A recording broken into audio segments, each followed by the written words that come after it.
Conversation. You know, artsy is all about art, culture, entertainment. This time around, we're going to add a bit of science. Science. Yeah. So helping me do this is the voice you usually hear on a morning between 5:45 all the way to 10 a.m. Mondays to Fridays. I'm talking about the evergreen Nana Ya Mensah, a.k.a. Nem. Yeah, you hear them call her. She's here in the building. Hi, Nem. Hey, Diego. You see, today the page has flipped. I remember the last time I was in ABS, I was seated there. You were here asking questions. Topsy-turvy day. Yeah, indeed. Topsy-turvy day and more days than most because it's science on artsy. Mm-hmm. Interesting. All right, so we're here today. You want to tell us why we are here? Nanaya? Yes, well, the African Science Academy is an academy focusing on the hard sciences, you know, the maths, the physics, the really tough stuff, aimed uniquely at girls, young women. And they bring people from all over Africa to this. It's kind of a wonderful intellectual hothouse based in Tema, and train the girls intensively. They cram something like a 2, sometimes 3-year curriculum into 1 year, and then sit exams to gain entry to universities all over the world. Wow. And the girls there are it's a girls only school. They just get top level results. They've been placed all over the world, top schools everywhere from China to the United States, via Europe, via Africa, and are doing fantastic work out there. The idea being, of course, to encourage STEM, that's science, technology, engineering, maths focused education for girls. And they have a graduation ceremony coming up. So the founder of the African Science Academy, who is Tom Ilube, I think is here to talk to us. Yes. Welcome, sir. Thank you very much. How are you doing? I'm fine. Thank you for inviting me. Our pleasure. Always to have you here. Well, tell us about this concept. I remember the former Minister of Education, Dr. Edichum, was very, very strong on STEM. And I'm happy to hear that your baby came up somewhere 2019 thereabout. I don't know, correct me if I'm wrong. Yeah. So how did this concept start? So 2016 is when we opened the school in Tema, but we'd been running summer schools before that. And actually there is a link to the arts, because I think that for science to be fully expressed, it has to be communicated, and sometimes the way to communicate it is through the arts and through expressing yourself. And so one of the things that we do focus on at the school is the young women learning how to express themselves, sing, dance, speak. It's so important. So science communication is absolutely key to what we do. But the school itself came from the idea of nearly 10-15 years ago. I was thinking, all over Africa, there must be young women who are exceptionally gifted, exceptionally academically gifted, but don't have the opportunities to express themselves. And if they were in the UK or China or the US or somewhere else, they might be snapped up and sent off to Oxford University or this, that and the other.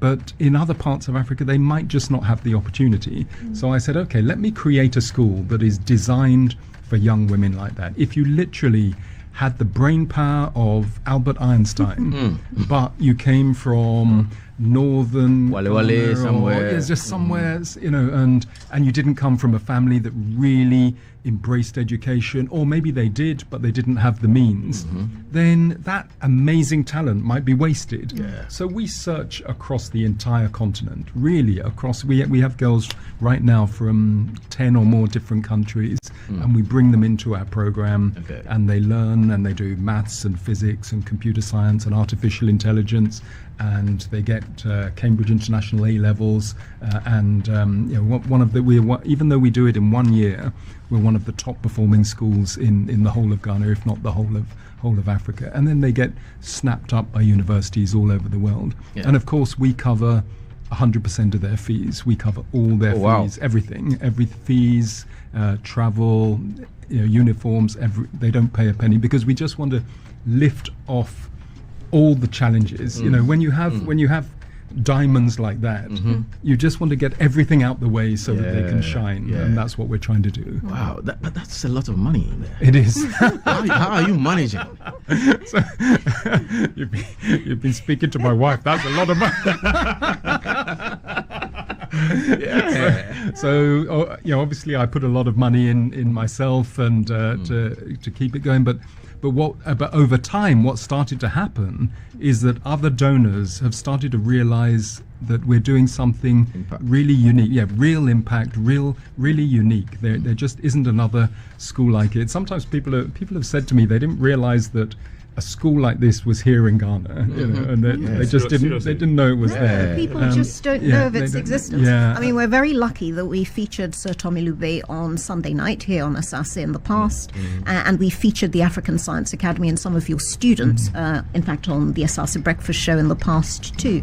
I wanted to ask you a little bit about the model. Yes. You say you find these girls. Yes. I mean, it doesn't happen by magic. No. How do you actually find these girls, and then how do you kind of train them up to achieve these top flying results? Absolutely. It's quite hard work finding them. But we do end up getting so the school is deliberately small. We handpick 50 students a year, handpicked from across the continent, and we get over 1,000 applications for the 50 students. And so that sort of decision of who you take, who you don't take is always really hard, because you always know that you're leaving some talented girls behind who just didn't, maybe they were 51 or 52, they didn't quite make the cut. Number 49, their life is going to change. Number 51, they're not going to. So that's really painful when that happens. But what we do, we go out, we have volunteers who go out across Africa. You know, we focus mainly on English-speaking countries, but we do have some French-speaking, Togo, Cameroon, but we really focus on English-speaking countries. Our network of volunteers go to schools all over, and they introduce the concept of the African Science Academy to the schools, to the head teacher. And then the head teacher or the head of maths or whatever, when they really understand what we're looking for, because we're looking for that girl in the school who's always number one. Right. They're just there. They're just there. They're just there, and they know this isn't they know once they understand the concept, they say to themselves, okay, this is the girl you're talking about. And so then, but what we're also looking for is young women who don't come from privileged backgrounds.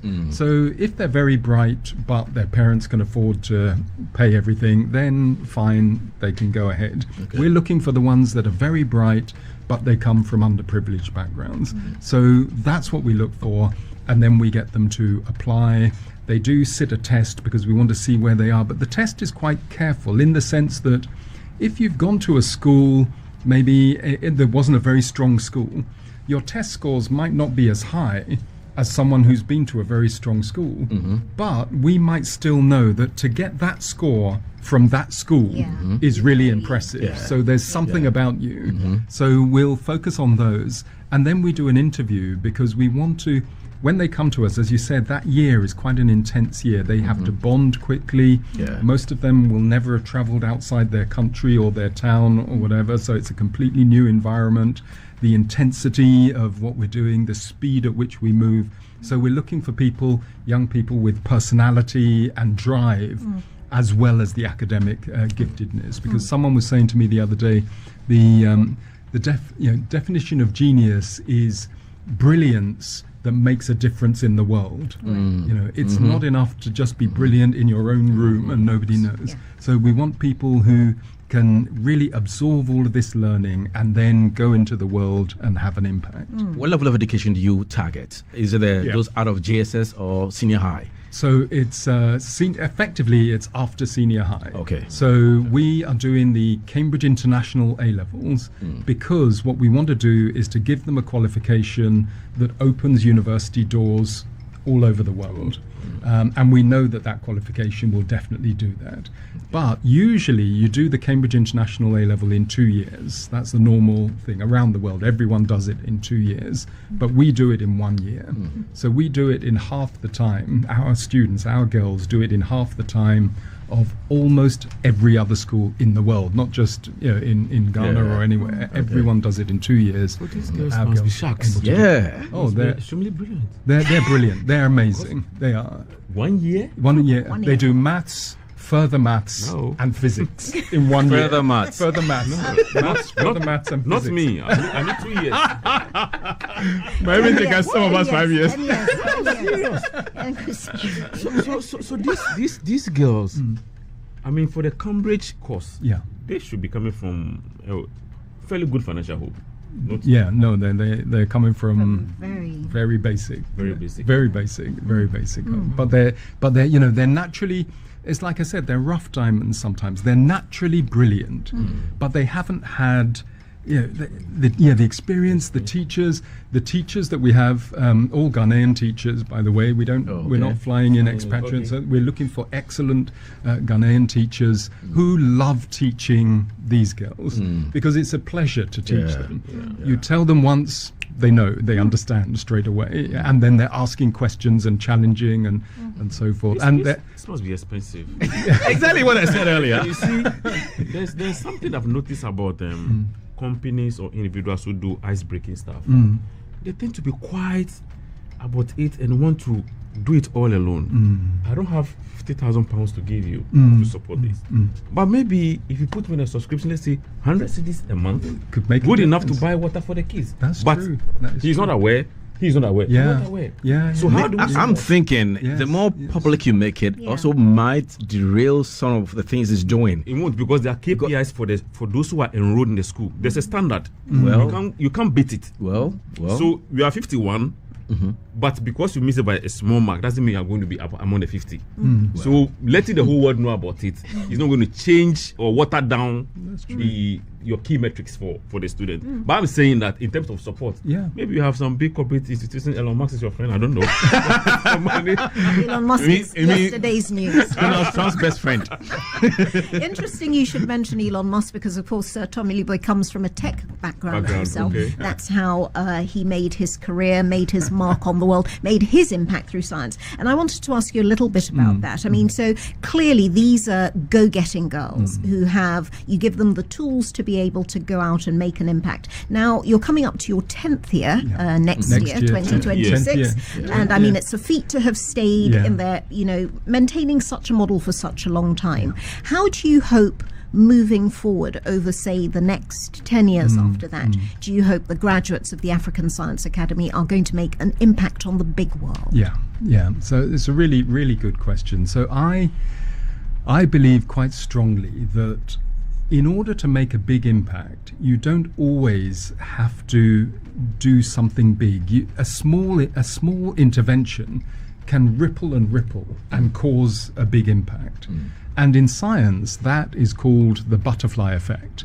Years ago, there was a mathematician that came up with the idea of how a butterfly flapping its wings in Brazil can cause a tornado in Texas. Just that little change can ripple and get bigger and bigger. So we talk about our young women as being butterflies that we're unleashing on the world.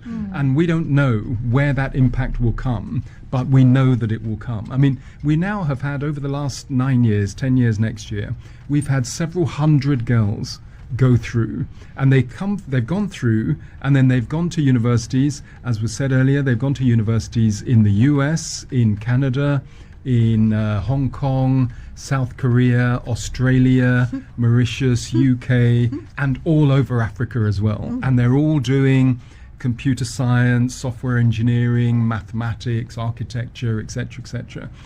When you have hundreds of girls, we've already got nearly 300 that have gone through and out there. Over the next 10 years, we'll have 1,000 or more that will have gone through. So imagine 1,000 of the most brilliant young African women who've had that sort of opportunity and education unleashed on the continent. They're going to have an impact. They definitely have an impact. And one of the things that's coming through that I know is talked about a lot, and actually is hitting, if you think about the arts, is hitting the arts as well, is artificial intelligence. And our girls are immersed in artificial intelligence right from the start. They use it, they think about it, they ask questions about it, and it raises all sorts of interesting questions. Should the entertainer that was here earlier, what if somebody used artificial intelligence to recreate his entire act? Is that good or is it not good? Etc. Does it level the playing field between African countries and other countries, because now we know everything that everyone knows, or does it make it more difficult? It raises interesting questions. So our girls are immersed in that right from the start. I have two questions in one. I'm a girl's dad. I love girls. I'm told when you have girls, you are blessed. question is, why girls? Why the focus on the girls and not Yes. you being a man Yes. helping the boys? Yes. Then on the question of the impact, you started off somewhere 2016. It's almost a decade. Yes. Do you think your vision is in line with what you planned from the beginning? Are you getting there with these girls? Yes. So on the question of why girls, I think that there's a huge amount of talent on the continent that hasn't been invested in, and girls just don't get the same opportunities, particularly in science and engineering. And before we set up the school, we used to run summer schools, both here in Ghana and in East Africa, in Uganda. And we called it the African Gifted Foundation Summer Schools. And we would have 50 students or 100 students. They'd come for a week or 2 weeks. And they were boys and girls. And the boys and girls were both equally interested in science and technology. But when you checked back later, you found that the boys had continued, but often the girls had dropped off, either due to peer pressure or maybe parental pressure. Why are you going to do engineering? Why don't you go and do this, etc., etc.? What are you going to use mathematics for? And Go and do home econs. exactly. So we said, okay, when we set up the school, let's just focus on girls and just create an environment that is just right for girls. The head teacher is a woman. We bring in female role models from all over the world. We've had speakers from Facebook, from Google, from this, that, and the other. They all come in, they come online, they come in person and speak. So it's just a beautiful environment for these young women. Now, often when people say to me, oh, why girls? Why don't you do it for boys? I say to them, I will give you the entire template, exactly what we do. If you want to set one up for boys, Go ahead. go ahead. But my focus is on the young women. Okay, all right. And then the impact about the impact. So the time. I mean, I'm very patient. I was this morning when I got up, first thing in the morning. The first thing I do is Tai Chi. That's how I exercise. Those slow sort of movements and so forth. And that's sort of part of my philosophy. You don't need to be in a hurry to have an impact. You need to be thoughtful and deliberate and persistent and calculate everything and have the right balance at the right pace, and you will have an impact. And so I don't mind starting something, but you see a lot of things being started. They make a lot of noise to start with, and then they disappear. No, I said no.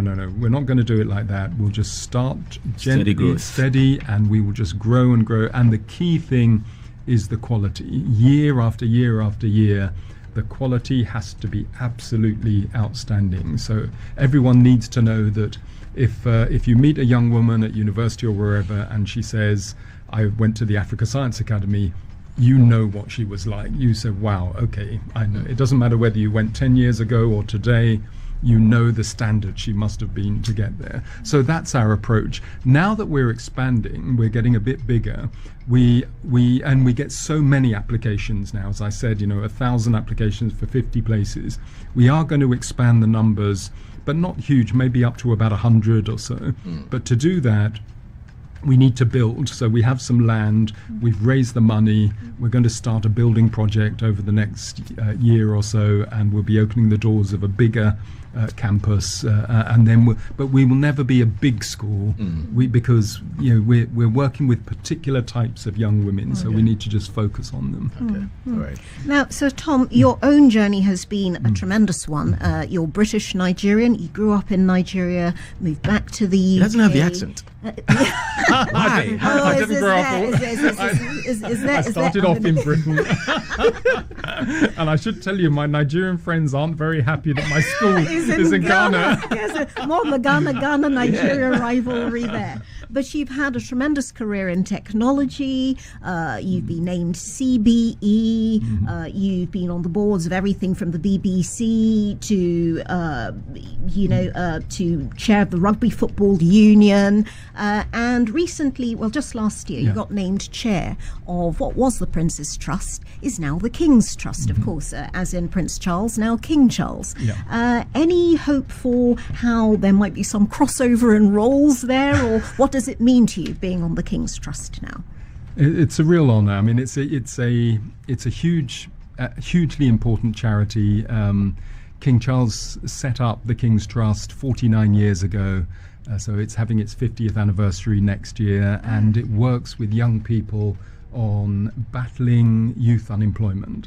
And it does it in the UK, across the world, and I chair the King's Trust UK a year ago, and it was an honour to be asked. It's quite a different charity to the Africa Science Academy and what we do. So we keep the two very separate. But I do enjoy it, and it's a real privilege to have that opportunity. So keeping up your interests in youth education, but in a different way. form. Exactly. Yes. And as you said, I grew up in London. I spent some time in Uganda when I was younger, when my father worked there, then back to London, then to Nigeria, then back to London, and now I've spent a lot of time in Ghana as well. Yeah. Don't worry, I was born in Nigeria. I finished my primary education in Nigeria. Oh, really? I don't use the accent. Kayode is better. So, all right, so let's narrow it down. Unfortunately, I don't have too much time, but let's narrow it down to your graduation on Monday. Yeah. Tell me about it. Yeah. How is it going to happen? Where is it happening? What is going to happen on that day? So the graduation is for the students that have that just finished their exams. It's happening at I'm just getting the right place. It's happening at the University of Ghana, ISSER Conference Hall at 11 a.m.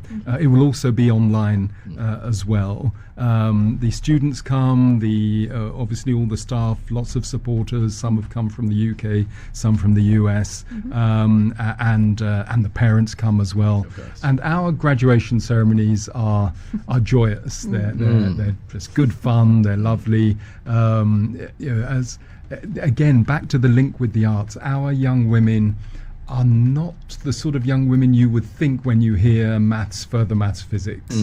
They are poets, they are writers, they express themselves. So they want to come to the graduation and they want to sing and they want to do their spoken word and so forth. Because they really understand that to have an impact in the world, you have to be multidimensional. Exactly. Yeah, and it's the same with me. You know, I'm a technologist, but obviously I'm also very involved in education, and I also sponsor personally an African Literary Award for African science fiction. So it's sort of another side of what I do, and so you know I have these sort of multi-faceted aspects to what I do, and that's what we'll do at the graduation as well. Yes, a great event that we're looking forward to. Monday, as you say, that's the 9th of June at the ISSER Hall at the University of Ghana, starting at 11 a.m. We'll look forward to that. And just to give a plug to the website, if you want to find out more about the African Science Academy, you can find it at African Science Academy, all as one word, africanscienceacademy.org. Correct. All right. I have a lot of questions to ask. Unfortunately, I don't have much time. I would have wanted to find out the further math, what it is about, where you're located as of now, where you intend to be in the next, after the decade celebration, and even when you add on to the 100 people that you're looking at. A lot of questions that are popping up in my head. But what finally would you want to tell people out there with respect to the African Science Academy and, of course, the future? We are always looking for new students. So if you know of brilliant young women that you think would fit with what we're doing, we start the process of applying later this year to start next year, and we're always looking for new students. We're also always looking for supporters, because it does take a lot of effort. If anyone is inspired to think there might be a way that I can support this, and yes, there are the big donors, but every little bit helps as well. So indeed, like 100 cities from Nene every month. Absolutely. Thank you so much for having me. It's a pleasure having you too. Thank you, Nanaya, for joining us. We'll see you on Monday, ABS. God willing. God willing. Yeah. Thank you for watching. Like, comment, share, and subscribe.